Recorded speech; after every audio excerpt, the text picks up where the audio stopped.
Capitalism বনাম socialism নিয়ে লিখতে গেলে যখনই আমি বামপন্থীদের সমালোচনা করি একটা কমন জিনিস আমাকে খুব শুনতে হয়। সেটা হচ্ছে এই যে আপনি এক নাম্বার আপনি ক্যাপিটালিজমের দোষগুলো দেখেন না, আর দুই হচ্ছে এই যে ক্যাপিটালিজমের জন্য পৃথিবী ধ্বংস হয়ে যাচ্ছে। হ্যাঁ, সোশ্যালিজম অনেক আশা দেখিয়ে কিছু করতে পারেনি, তাতে কিছু যায় আসে না, কিন্তু সেই আশাটা দেখতে হবে যেহেতু ক্যাপিটালিজম মানে পৃথিবী ধ্বংস হয়ে যাবে। এই হচ্ছে মধ্যে বক্তব্য, which is by the way nothing wrong. আমি কোনোটাকে কন্টেস্ট করছি না, শুধু আমি কিছু ভুল চিন্তাধারা ধরিয়ে দিতে চাই। আর নাম্বার ওয়ান হচ্ছে এই যে ক্যাপিটালিজমের ফলে যে পৃথিবীর সভ্যতা ধ্বংস হয়ে যায়, শহর ধ্বংস হয়ে যায়, প্রকৃতি ধ্বংস হয়ে যায়, এটা নিয়ে তো আমার তো ধারণা লাস্ট 25 বছর ধরে আমি যত লিখেছি, আমি অন্তত এটা নিয়ে আমার শয়ে শয়ে ব্লগ আছে, আমার থেকে বেশি কেউ লিখেছে বলে আমি জানি না। ভিডিও আমি প্রচুর করেছি, আপনি দেখবেন কি করে নদীগুলোকে মেরে ফেলা হচ্ছে, কিভাবে শহরের জল নষ্ট করে দেওয়া হচ্ছে, এগুলো নিয়ে তো আমি সবসময় বলি। আচ্ছা, এইবার সেকেন্ড একটা যে ভুল জিনিসটা আপনাদের ভাঙতে হবে ক্যাপিটালিজম নিয়ে, সেটা হচ্ছে যেটা খুব ভুল ধারণা। বাঙালিদের ক্যাপিটালিজম নিয়ে তিনটে খুব বড় ভুল ধারণা আছে, এবং এই ভুল ধারণাগুলো নিজেদের সাথেই তাদের ভাঙতে হবে। একটা হচ্ছে এই যে সোশ্যালিজমের ক্ষেত্রে আপনি কার্ল মার্কস, লেনিন ইত্যাদি অনেক বড় বড় মহাপণ্ডিতদের নাম বলতে পারবেন, তারা একটা কৃত্রিম সিস্টেম মানুষের মধ্যে আনার চেষ্টা করেছে। কিন্তু আপনি যদি মানুষের ইতিহাস পড়েন, যবে থেকে আমাদের সভ্যতা শুরু হয়েছে, আজ থেকে 4-5 হাজার বছর আগেও কিন্তু হরপ্পা মহেঞ্জোদারোর সাথে মেসোপটেমিয়ার বাণিজ্য ছিল।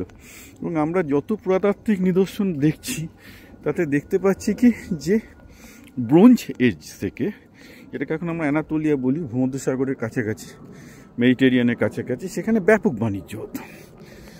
যবে থেকে ব্রোঞ্জ এজ শুরু হয়েছে, মেটাল এজ শুরু হয়েছে, তবে থেকে ব্যাপক একটা বাণিজ্য হতো। এবং সেটাকে ক্যাপিটালিজম বলা যায় কি যায় না সেটা নিয়ে অনেক প্রশ্ন থাকতে পারে। ফ্যাক্ট ইজ মার্কেটের অস্তিত্ব ছিল, লোকে মার্কেট থেকে মানে বাজারের অস্তিত্ব ছিল, এবং বাজারটাকে তারা ভালোবাসত, এবং বাজারটাই সবসময় ন্যাচারালি হয়েছে। অর্থাৎ আমি যেটা বলতে চাইছি সেটা হচ্ছে এই যে সোশ্যালিজম যেমন একটা কৃত্রিম ব্যাপার আপনারা মানুষের উপর চাপিয়ে দেওয়ার চেষ্টা করছেন, ক্যাপিটালিজমটা কিন্তু মানুষের, সে মানুষ ভালো হোক খারাপ হোক, মানুষের লোভ ভয় যাই বলুন না কেন, সেগুলোর উপর ভিত্তি করে একটা মানুষের নেচার, প্রাকৃতিক নেচারের সাথে অ্যাডজাস্ট করে তোলা। আর একটা হচ্ছে আপনি কৃত্রিমভাবে মানুষের উপর একটা সিস্টেম চালিয়ে দিতে চাইছেন, দ্যাট ইজ সোশ্যালিজম বলুন কমিউনিজম বলুন, যদিও দুটো আলাদা, ইটস ডিফারেন্ট কোয়েশ্চেন।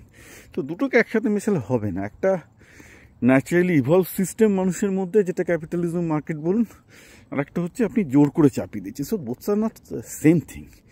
এবার সবচেয়ে সমস্যা যেটা বাঙালি যেটা বুঝতে চায় না সেটা হচ্ছে এই যে আসলে আমরা না মানুষ সম্বন্ধে খুব ভুল ধারণা বোধ করি।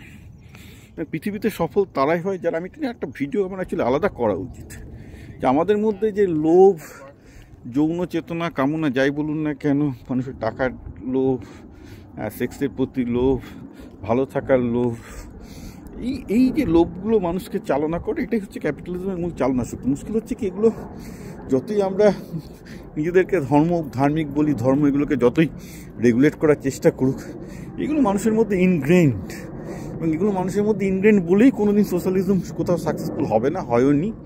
আলটিমেটলি মানুষ সবসময় তার নিজের লোভ দ্বারাই পরিচালিত হয়েছে, বিকজ যেটা কার্ল ইয়ং বলে গেছেন, এইগুলোকে আমরা ভাবি, আমাদের একটা পার্সোনা আছে, আমাদের পার্সোনা ভাবি যে আমরা একটা ভালো মানুষ, আমরা ভাবি যে আমরা ভালো মানুষ, আমি মানুষের ভালো করতে চাই, এটা আমাদের ওপর ধারণা, যেটা থেকে অ্যাকচুয়ালি বামপন্থার জন্ম হয়েছে। কিন্তু ডিপ ডাউন আমরা কেউ সেরকম অতটা ভালো নয়, আমাদের কামনা আছে, বাসনা আছে, সব কিছু আছে, সেটাই আমাদের অ্যাকচুয়ালি পরিচালিত করে।